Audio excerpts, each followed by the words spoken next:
I want to welcome everybody to this webinar sponsored by the Ashbrook Center. For those of you who don't know, my name's Jeff Sickinga. I'm the Executive Director of the Ashbrook Center. We are an independent educational center located at Ashland University, and it's our mission at Ashbrook to help to educate our fellow Americans, whether those are students, teachers, or citizens, in the history and founding principles of this country. And it's an enterprise, it's a task that we think is desperately needed today. We think there's a real crisis in civic education.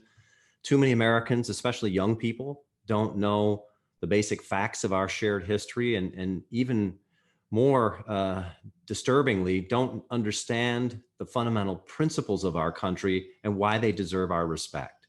So we offer these kind of programs, including this webinar, as part of our mission to help educate our fellow Americans in the history and principles of our country.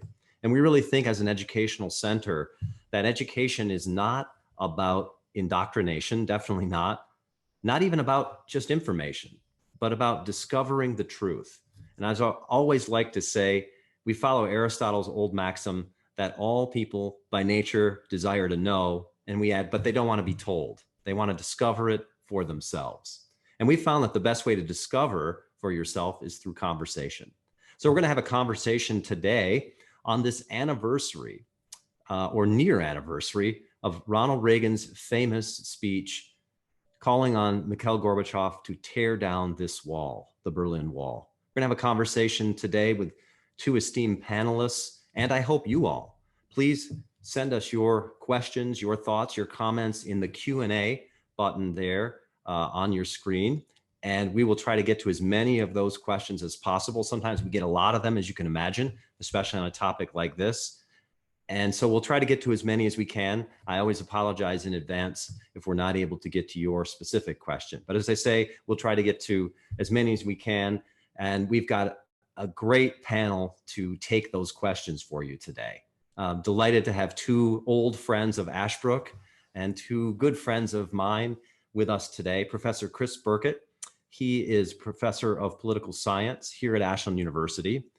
He's also director of the Ashbrook Scholar Program, teaches politics here at the university, teaches for Ashbrook in our Master of Arts in American History and Government program for teachers, and also directs all kinds of seminars for students and citizens around the country. And Chris is the editor of a really wonderful volume, which I want to recommend to everyone if you don't have it already. It's called 50 Core American Documents, required reading for students, teachers, and citizens. It's a terrific collection of primary sources, the kind of documents that you need to dive into to really understand this country and its history. And it's great. Chris did a wonderful job editing it for students, for teachers, for use in their classrooms, and for citizens too. So if you have children, grandchildren, friends, colleagues who need to read these great documents, including some we'll be talking about today, take a look again at that book, 50 Core American Documents. You can go to our website, ashbrook.org, and you can order it there. We're happy to send you copies. It is a wonderful collection. Chris, thank you so much for joining us and for editing that volume. It's a pleasure. Happy to be here. Thanks. Our other panelist is Dr. Greg McBrayer. Greg is Associate Professor of Political Science. He is also the Director of Citizen Programs for the Ashbrook Center, teaches in the Ashbrook Scholar Program in ancient political thought, modern political thought, American politics, and he is a real specialist in the ancient political thought of one of the great followers of Socrates, a guy called Xenophon, who may or may not be known to all of you out there, but who was very famous in his day and wrote really important works on political leadership. And it's something that Greg has been studying for a long time now. What makes great leaders? And drawing insight and inspiration from the ancients and from contemporary American sources as well. So Greg, thank you for joining us. And by the way, folks, if you didn't know this already, Greg had the distinction of being raised in West Berlin and was there at the time in West Berlin when Reagan gave his speech in 1987. So Greg, thank you so much for joining us. Thanks, Jeff. It's great to be here. Let me start, if I can, with just a clip. If we could have Jeremy play a short clip, about just a minute or two, of Ronald Reagan's very famous speech. It's June 12th, 1987. He's at the Brandenburg Gate at the Berlin Wall, which divides West Berlin and East Berlin, the free part from the communist part. And here's what Reagan has to say. And I said, today is the 35th anniversary of that speech. Thought we should just listen to a short clip if we can, and then we'll start our conversation. Now the Soviets themselves may, in a limited way, be coming to understand the importance of freedom. We hear much from Moscow about a new policy of reform and openness. Some political prisoners have been released. Certain foreign news broadcasts are no longer being jammed. Some economic enterprises have been permitted to operate with greater freedom from state control. Are these the beginnings of profound changes in the Soviet state, or are they token gestures intended to raise false hopes in the West or to strengthen the Soviet system without changing it? We welcome change and openness, for we believe that freedom and security go together, that the advance of human liberty can only strengthen the cause of world peace. There is one sign the Soviets can make that would be unmistakable, that would advance dramatically the cause of freedom and peace. General Secretary Gorbechev, if you seek peace, if you seek prosperity for the Soviet Union and Eastern Europe, if you seek liberalization, come here to this gate. Mr. Gorbachev, open this gate.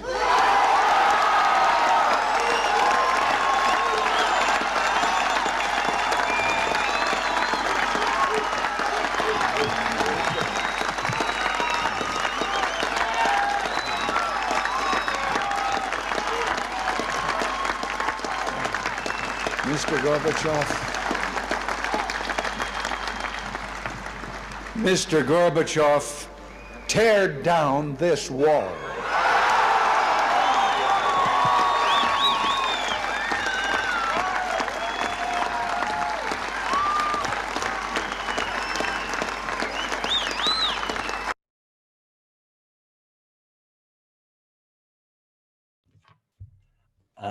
Very famous words, maybe some of the most famous words spoken by an American president in the 20th century, certainly the latter half of the 20th century.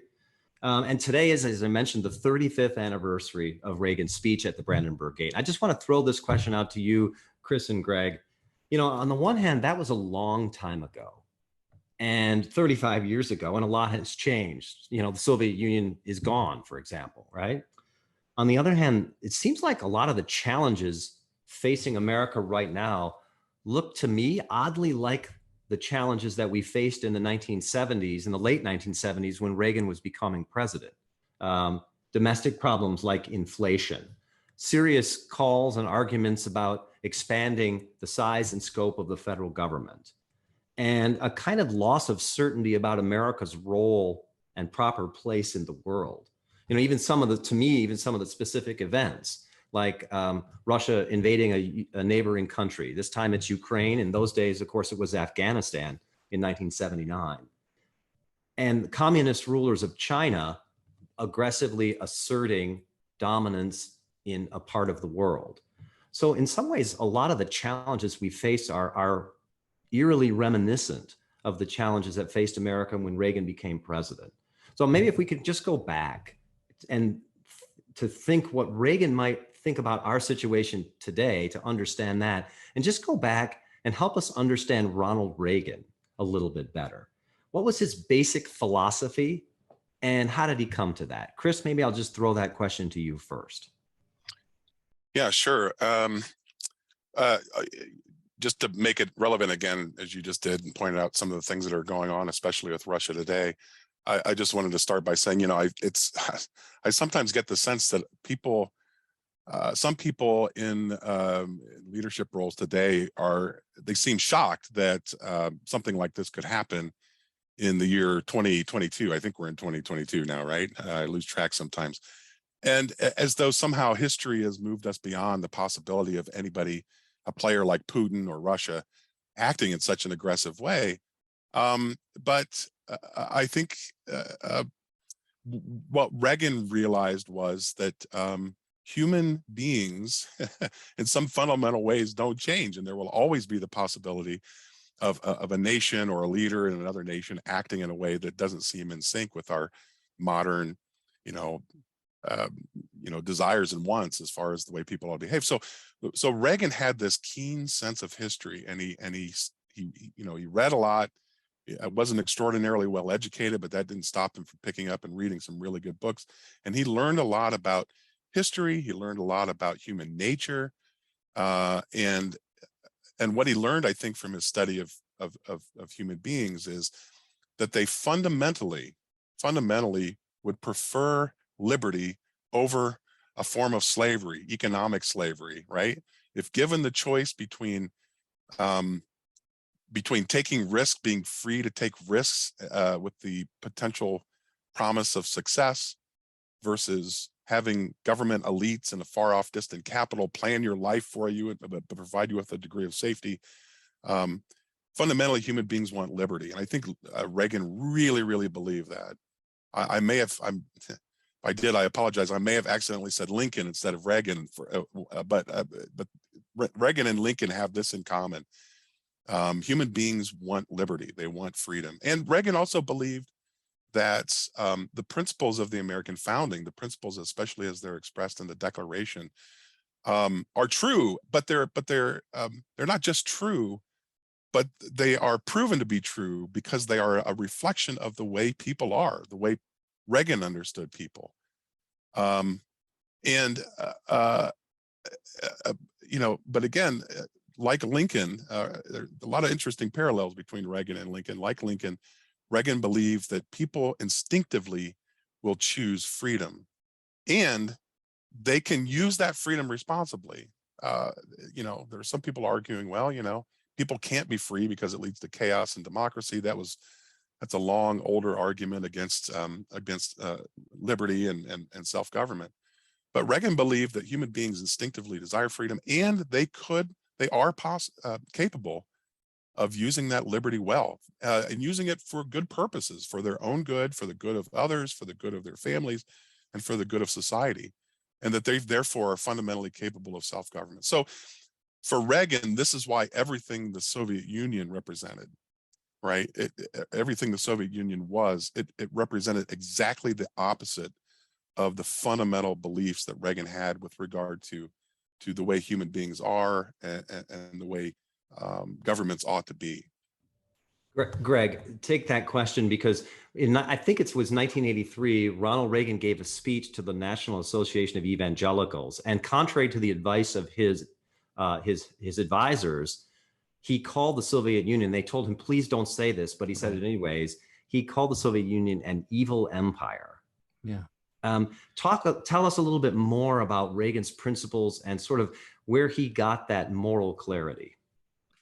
Yeah, it's a great question. I think I really like the way that Chris framed it positively, that humans long for freedom and sort of we can use it well and we can govern ourselves.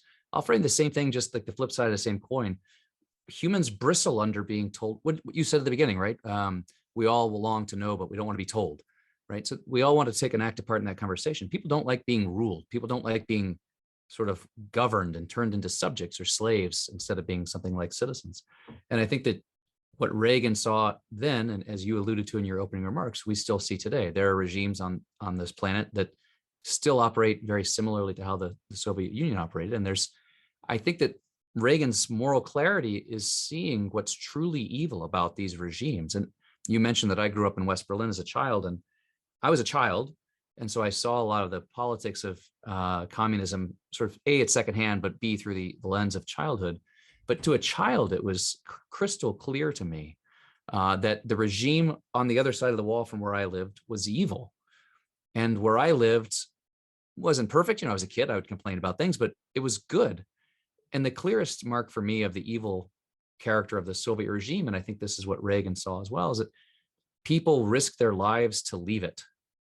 And I can remember growing up in West Berlin, seeing markers along the wall where you had seen somebody had been killed trying to escape this evil tyranny to the free West at that time. So where did he get that from? I mean, that's a hard question. Burkett mentioned his reading, but I think it was it's a recognition of the way that things are. People like to be free. People don't like to be told what to do.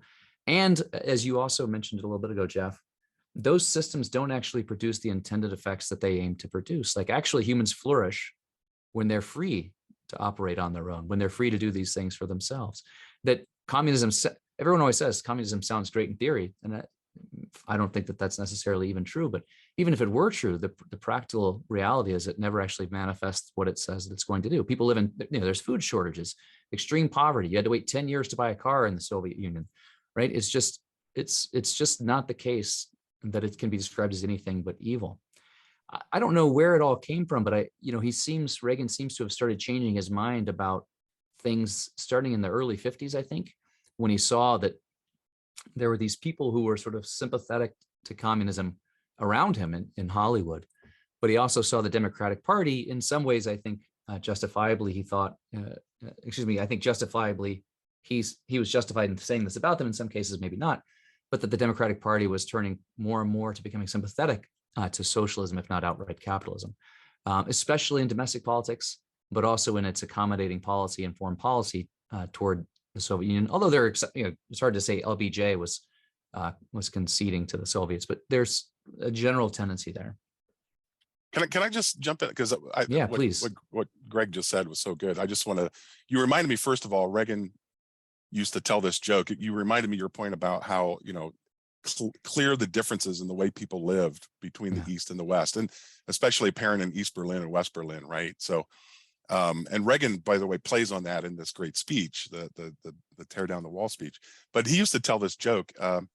I'll pare it down a little bit for the sake of time. That there's a man living in the Soviet Union, and he worked and worked and worked, and they didn't get money they got tickets for things, right? So after 20 years of working, he had saved up enough of these tickets to be able to buy an automobile.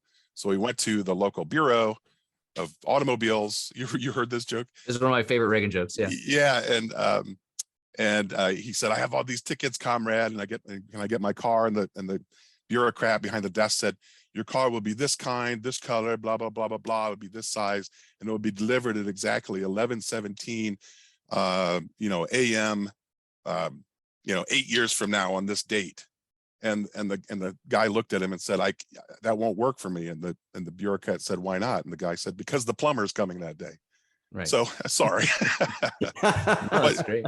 But just seeing, and again, I know I keep bringing Lincoln into this, but there's some similar themes here with Lincoln. Lincoln argued against slavery by pointing out, if slavery is so good, why is everybody trying to run away from it? Why is nobody running into the arms of slavery? And Reagan would say the same sort of thing, right? If communism is so good, why is everybody trying to get out? Why are people dying, leaving, right? Trying to get to West Berlin and not trying to get into East Berlin. And so he could just see in things like that, this fundamental belief in the human desire for freedom. It just plays itself out. You don't have to be an intellectual. In fact, one of the things I really like about Reagan is that he wasn't an intellectual.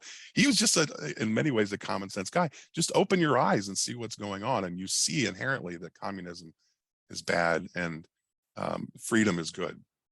So some of those themes, we're talking about the tear down this wall speech was in 1987, of course, but some of those themes about the importance of freedom and what it means, especially in domestic affairs, which is a big part of Reagan's presidency, of course, are in his famous speech called A Time for Choosing, which he gave in 1964 in support of Barry Goldwater's candidacy. By that time, Reagan had gone from the Democratic Party to the Republican Party. Or I guess he always famously said, "I didn't leave the Democratic Party, it left me." But, and that's actually a speech I think it's the last speech, the last document in this 50 core documents collection, Chris. It is, it is.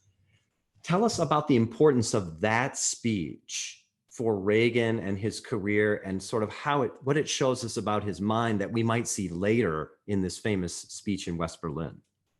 Yeah, that's great. Yeah, I mean, this really launched Lincoln again. Sorry, Reagan, but Reagan had been well known as an actor, fairly well known, but this really launched him into politics directly. This was his first, I think, really big step into politics. And from here, of course, he had a long career, first as governor of California, and then, as we know, president. But what's important about this speech is the first thing that has in common with the tear down this wall speech is the boldness that Reagan takes in saying things that are going to be unpleasant to certain people, and yet which he thinks will be good for people to hear. People have to hear the truth of what's going on. So in 1964, Reagan looks around, and what he sees is, by the way, it's in the middle of the Cold War. You've got communism that we're dealing with abroad, and what Reagan sees at home is a growing sympathy towards socialism. And though there are slight differences, economic differences between them in terms of economic systems, Reagan saw that at heart they both have this. They both aim at the same thing, and that is ultimately a reduction of individual liberty and an increase in government by intellectual elites or government elites and little agencies or government offices far away in a capital.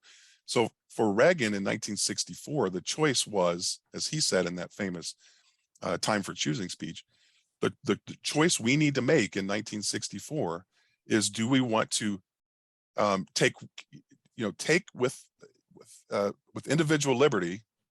There are some risks involved. Do we want that? Do we still think we have the capacity to govern ourselves as individuals on a day-to-day basis, or are we going to allow these intellectual elites who say they know what's best from us start running our day-to-day lives in all sorts of minute ways? Whether it's socialism or communism, Reagan thought they're just flip sides of the same coin. They both aim at that goal of undermining individual liberty and increasing government regulation of our daily lives. And with the advance toward government regulation and the erosion of individual liberty, Reagan says what he's seen is, and this is a line from that 1964 speech, he says somewhere a perversion has taken place. Our God-given natural rights have been denied and taken away little by little, right? And what I love about that speech is he has the courage to say God-given or natural rights. He is unabashedly invoking the ideas of the American founding at a time when it is not vogue to do that, when anybody who did that sort of thing would have been ridiculed by intellectuals. Our God-given natural rights have been slowly taken away from us as we go down this path toward greater and greater government regulation.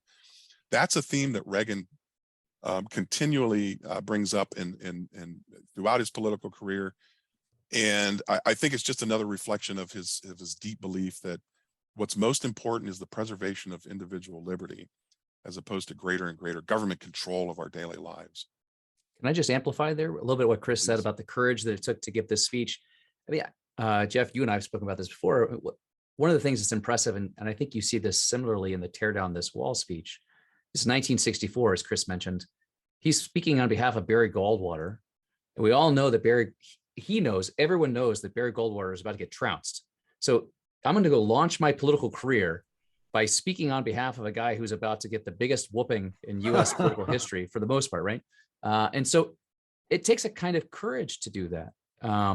And similarly in the Tear Down This Wall speech, it takes a kind of courage to say, tear down this wall. I mean, no one thought this would happen. This seems ridiculous, as his speechwriters wanted it gone, excised from the right. In fact, I think speech. I've even talked with Peter Robinson, who wrote the speech, who said that the State Department officials kept Xing it out. Peter Robinson wrote the line in there for Reagan. They kept Xing it out, and Reagan kept returning the drafts with it back in. Yeah. Reagan said that was the one part of the speech he actually really liked, was that line. That speech itself is probably the best, most rhetorical part of the entire speech. That little section, because it's General Secretary Gorbechev, and then Mr. Gorbechev, and it's tear down this gate, tear down this gate, tear down this wall. And the way that the repetitions, and then the way that it's Gorbechev is sort of changed at the beginning, and then gate is changed to wall at the end. I mean, the way that it breaks the pattern really adds a lot more of a punch. I mean, it really is a beautiful part.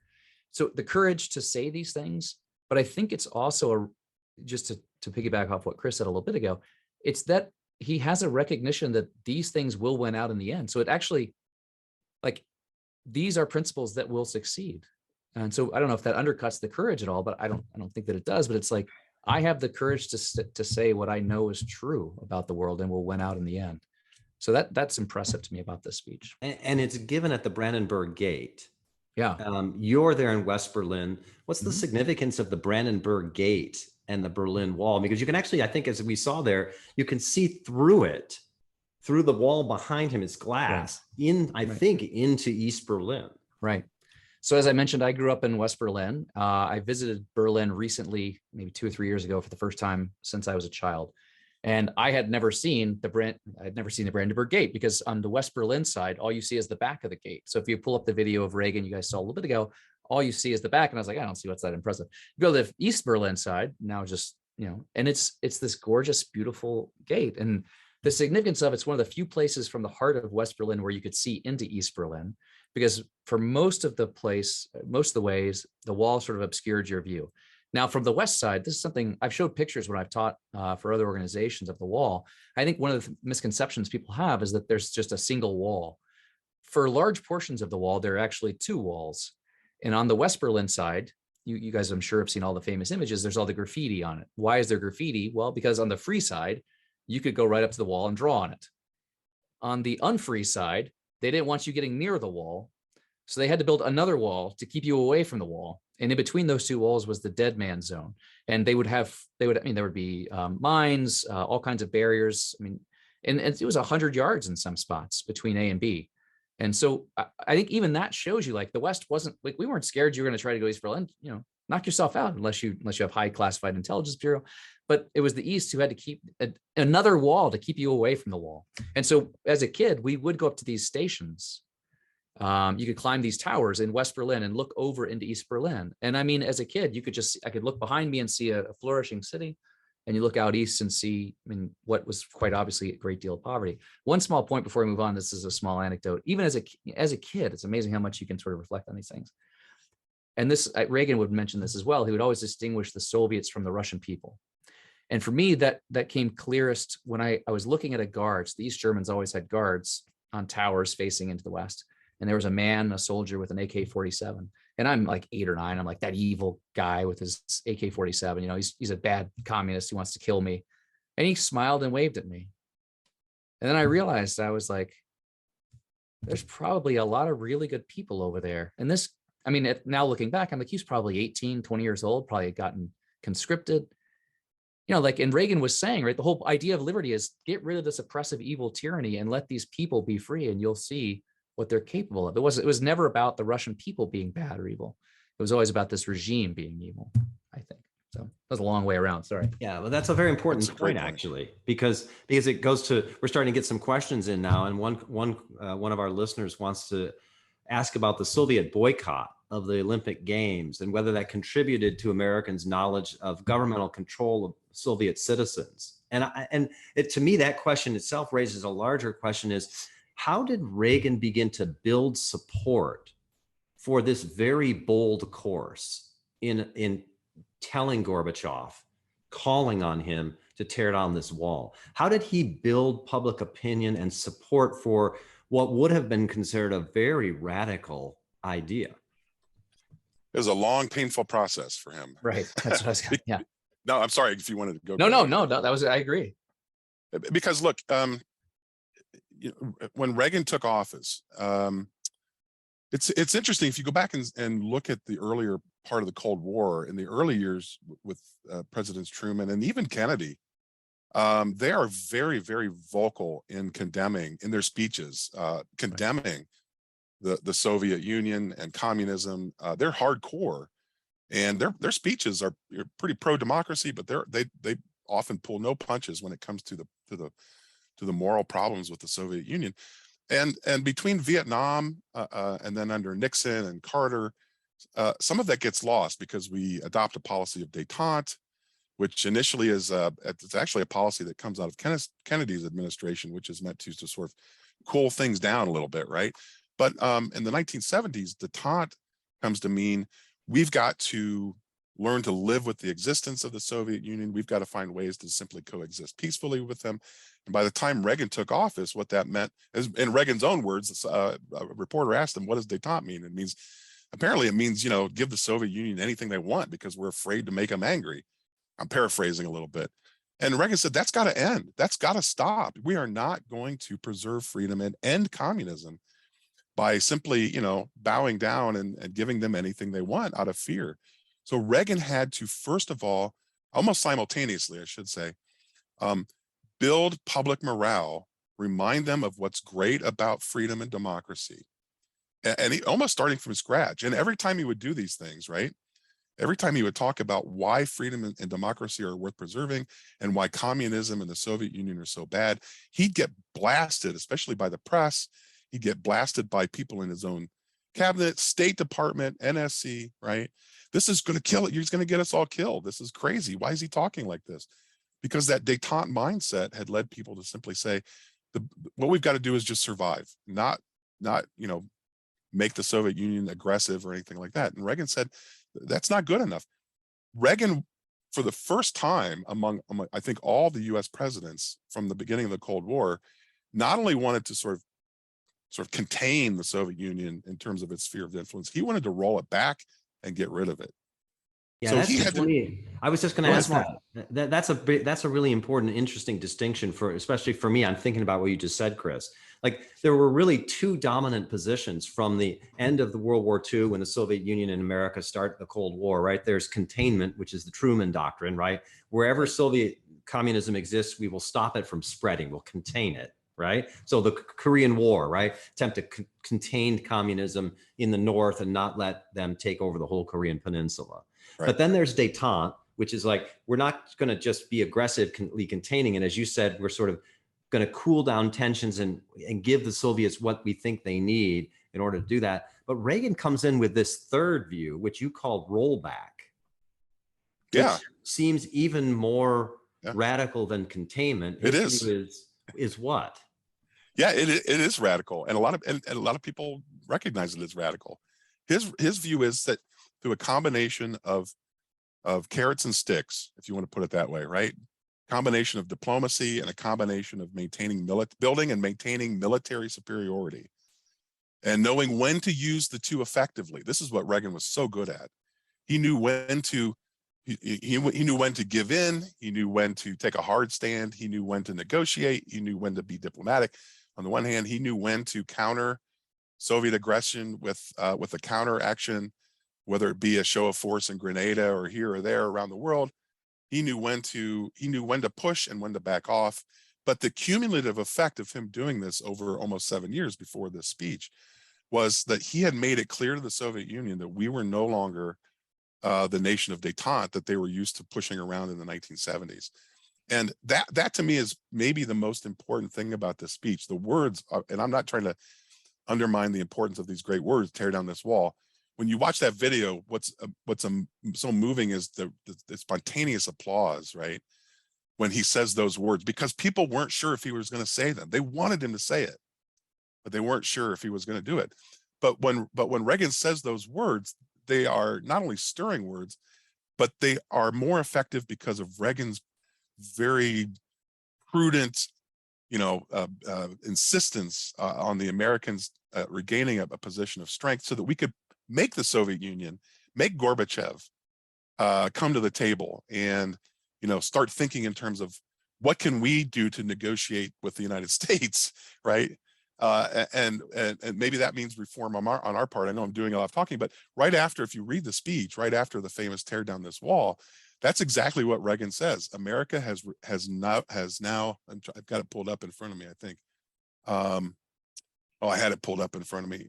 He says, look, 10 years ago, the Soviets challenged the Western Alliance with grave new threats. The Western Alliance has committed itself to countermeasures. He points out right after that tear down this wall line, how the United States is now in a position that it's not going to back down. It has maintained a position of strength, and it will build its strength. That lights a fire under people. Words light fires, but certain other practical considerations can also move people into making reforms. So again, I'm not trying to take away from the power of the words, but it's the combination of the words with Reagan's prudential policies over 7 years that really affect the change that we see happen very quickly in the 2 years following the speech. Sorry for talking so much. Oh, that's fine. Yeah, one small point is that there had been some talk of rollback under Truman and even Ike, but it seems to have entirely gone away, I guess, in 1956 with the Hungarian uprising or whatever. But just to Chris's point about how he would do the hammer and the carrot, he would use the language of the evil empire, but then he would rush down the stairs and put a coat on Gorbachev, and he would make jokes with. And so, I mean, when I call someone evil, that's sort of the end of they don't want to talk to me anymore. And what amazes me is his ability to use this very principled language that would insult potentially even the target, but then also the way that he would do it optimistically is sort of impressive to me. Like it's a certain type. I mean, it's easy to criticize people, call people evil, but it's hard to do that and then still extend an olive branch, still be friendly, still sound optimistic. And so just like in his actions, his principles were clear, but the principles dictated certain actions in certain circumstances and others. And I think rhetorically the same thing. His rhetoric changed based on the circumstances. That's a really important point because when Reagan took office, he had to deal with 3 Soviet presidents or general secretaries, right? And they were tough. They were hard, old line, tough-nosed old liners. So he's dealing with Brezhnev and Andropov and who's the other one? Chernenko. Yeah. And then when he meets Gorbachev, by the way, used to be was originally a pretty hardline Stalinist, but he in the 1970s had been allowed by the Soviet Union to take several trips to the West, sort of fact-finding trips, but Gorbachev saw some good in the West.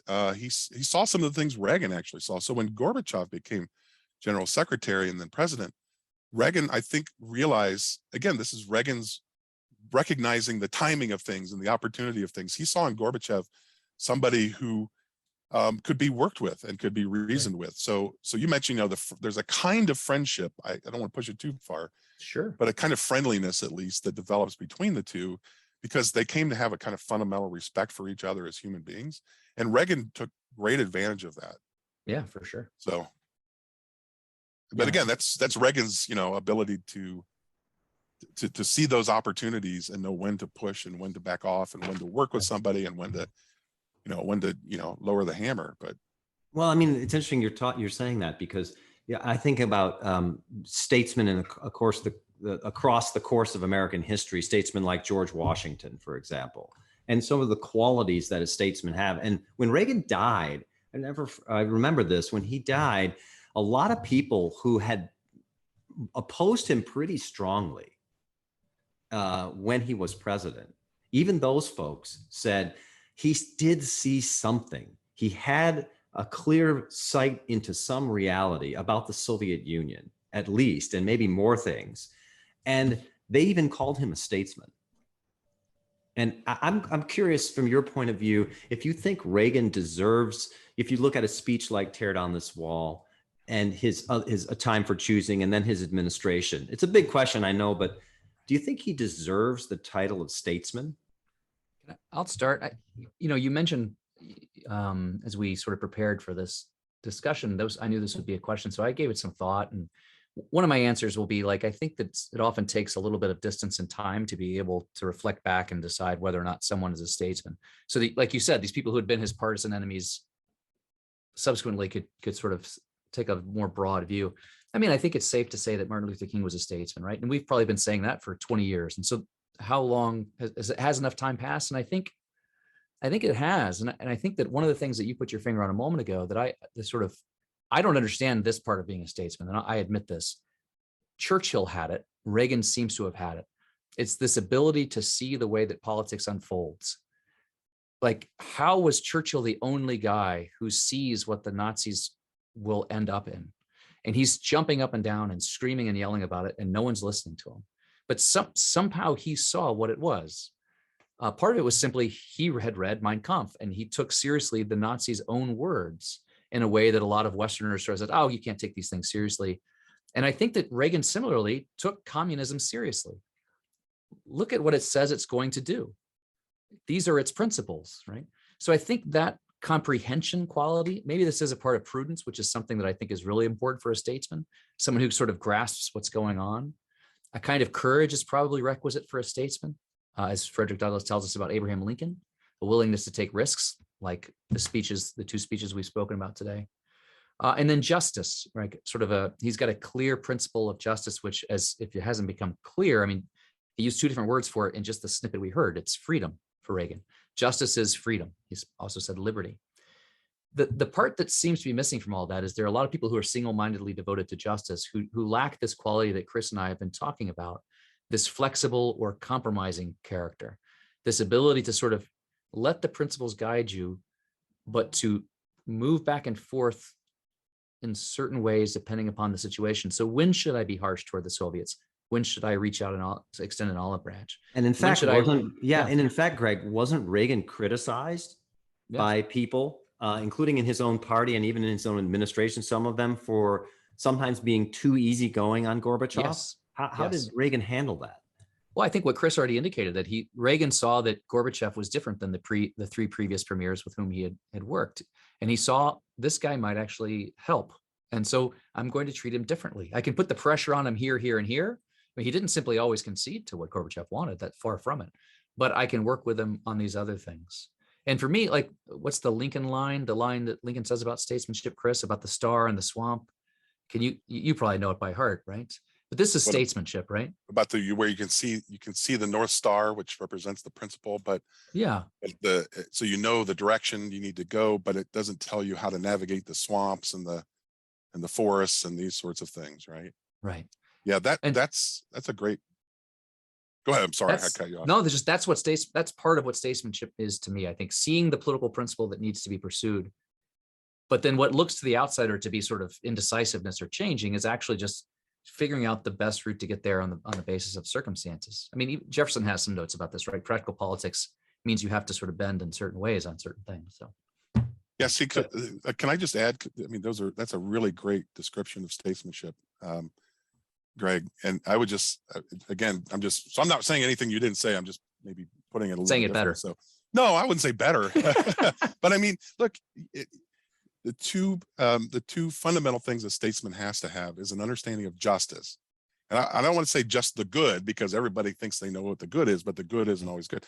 But they have to have a dedication to justice, but they have to know how to pursue justice within the limits of the possible, because we live in a world with where circumstances don't always allow us to simply do the right thing. Or we tend to think that today, right? I mean, it seems to be a view out there today which says you just do the right thing. Well, sometimes simply doing the right thing can lead to worse consequences. Right. And what's that famous Latin phrase? Let justice be done even if the world falls, or something like this. Yeah. Right? That's Garrison's view of justice, right? Exactly. I don't care what happens. Let's just pursue justice. Right. Yeah. So a statesman has to know what the right thing to do is, but also has to recognize what can be done under the certain circumstances, under the present limitations. And so the only thing I was going to, add maybe from that, as you were saying, Greg, is I love your description of a statesman. If I were to give the rank of statesmanship to the three highest, I would give it to Washington, Lincoln, and Reagan, but only because they're not to say they're the only statesmen, like Martin Luther King, as you were saying, and Churchill, Margaret Thatcher, I would include, right, as a statesman. But Washington, Lincoln, and Reagan for me, because they exhibited those qualities under perhaps the most dire of circumstances. Yeah, in a crisis. Right? The creation of a nation, the preservation of a nation, and getting us through a Cold War. Right. And a wrong decision on part could have led to the very destruction of the nation, right? Can I say one small point there? Like, as impressive as this is, I think this cuts against how impressive Reagan is to people. But if they thought about it, it would make him more impressive. So, like Washington, how many lives lost? Lincoln, how many lives lost? The great victory of the Cold War. I mean, it happened. I mean, there were proxy wars, but it happened peacefully. Who would have foreseen that the Cold War could end without a hot war? It's amazing. I think it's more impressive if you think about it. We won a war without firing a shot. Isn't this what Thatcher said? Something like that. But to see what that make, again, as you're saying, that's what made what Lincoln. Boy, I'm so sorry. What Reagan? There's so many great parallels. what Yeah. Reagan did even more remarkable, because Reagan did not want a hot war. He did not want a Yeah. shooting war. Right. But he knew that sometimes we had to put ourselves in a position to be able to engage in those kinds of wars, Right. in order to bring about the kind of peace that we hope to see, right? Yeah. Because you can't win. We were not going to eliminate the Soviet Union through a position of weakness, and by a simple position of conciliation, submission. Right. So, but that there's a real danger in that, and Reagan was, under a lot of pressure, but he never showed it. I remember watching him on TV, growing up in the 80s. I grew up in the 70s too, but I remember the 80s more. But I remember watching him on TV, and it didn't dawn on me till I was older just how big the burden was on his shoulders through all of this. But when I would watch him on TV or listen to his speeches in the 80s, there was always this sense of calm, and there was I hate to kind of put it this way, but you felt kind of warm and fuzzy when Reagan would speak, because you felt like everything was going to be okay. But inside himself, he had to have been dealing with so much pressure, because the wrong decision on his part in any one of these circumstances could have been disastrous. So that's why I would rank him among the top 3 statesmen. Yeah, that's very good.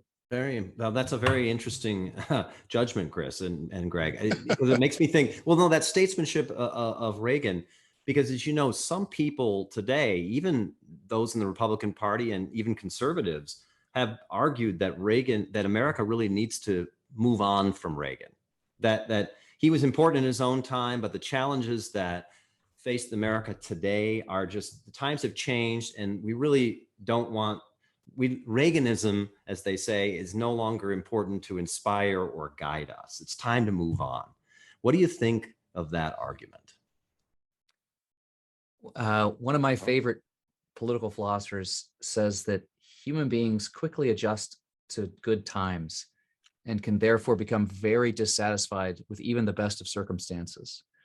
And I suspect that there's a lot of pessimism about America right now. And I think that a lot of that pessimism reflects a lack of historical awareness of the serious alternatives in the 21st century, in the modern world. What are the serious alternatives? And when you look around the world, the serious alternatives are something like authoritarianism. And that's remains, if human beings are these liberty-loving creatures, as Chris says we are, as Reagan said we are, as Lincoln said we are, as Jefferson said we are, and as I believe we are, I have a hard time thinking that the Reagan's principles that are aimed at promoting that kind of regime have fallen out of favor. I think we don't realize how good we have it. And I think we also probably, for reasons that I don't entirely understand, lack the moral clarity of seeing other regimes as fundamentally bad. And I can't quite explain that. I mean, probably get a little too far beyond, and I'd start talking about German philosophers, and Chris would come across the hall and slap me for doing so. But I suspect that we've lost confidence in the goodness of our regime, and our regime is good. I mean, people who, if you've seen other regimes, like it's just hard to deny. I think that's a big part of it. You see the goodness of the regime. I'm sorry, you see the goodness in the regime in the people of the regime, and not to, I'm not saying Americans are better than everybody else, but I've heard so many stories of people from abroad who say, just take the American military, right? Soldiers in the U.S. military, if they're sent into a place to assist with a NATO operation or whatever it might be, the decency with which they treat other people, right? The people of a region is in such contrast to the way they're treated by, soldiers from other nations, that are the goodness of the regime, it reveals itself through the goodness of the people in so many ways. But we don't see it because we're in it. We can't see the things that are so close to us, right? Sometimes because of perhaps that lack of perspective.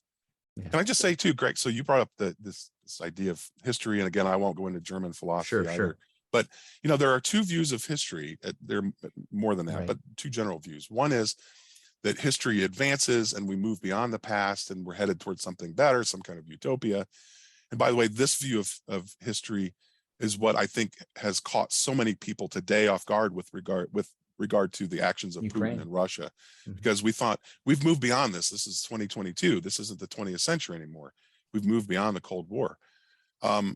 There's another view of history, I think the view that Reagan had, which is that, yes, we can make progress, but human beings are always going to be human beings in some fundamental ways. Some things actually never change.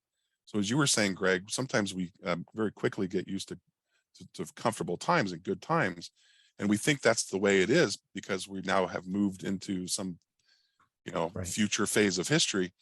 But I think that one of the great lessons we can learn from Reagan's approach to dealing with the Soviet Union is he himself learned how to deal with the Soviet Union from a careful study of history, a careful understanding of what human beings tend to be like.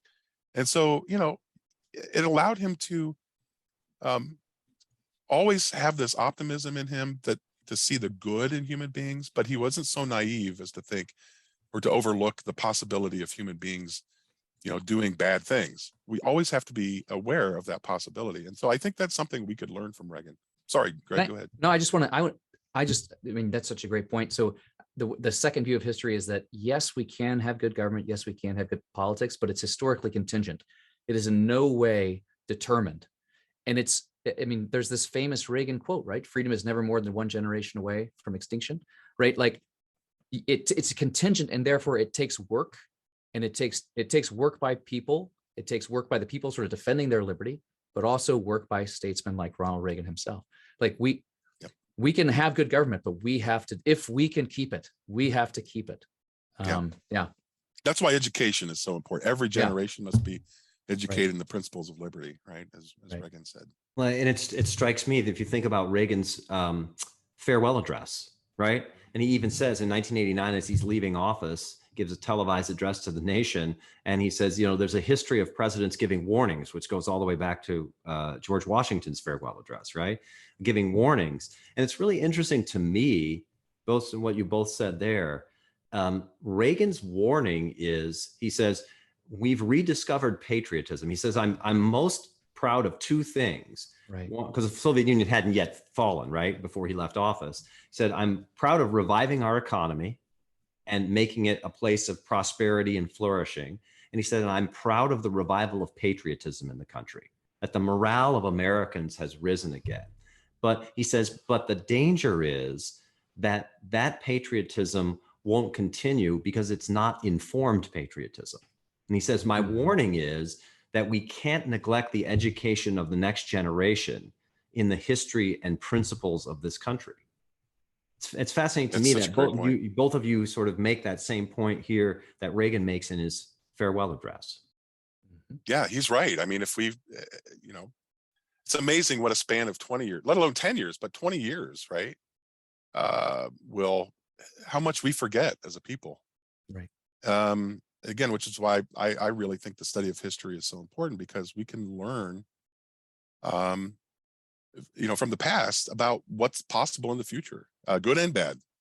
But we can very quickly become, especially in a society of prosperity, we can very quickly become so comfortable with it that we think the virtues, right, the qualities of patriotism, citizenship, hard work, industriousness, that build the society into such a good place are no longer necessary. We can lose sight of that. Absolutely. And Reagan was very aware of that. So all the more reason these things need to be taught to every generation so that we can pass down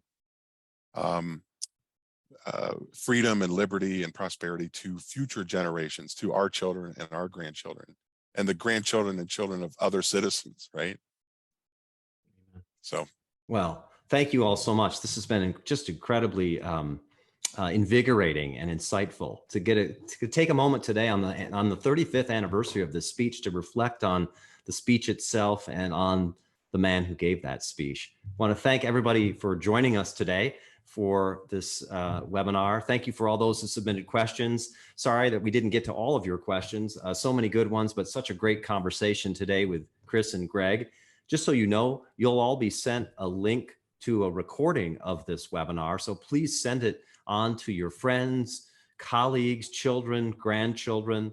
I really would appreciate you getting the word out. It's great for us to study statesmen like Ronald Reagan, to remember some of those principles, remember some of that history.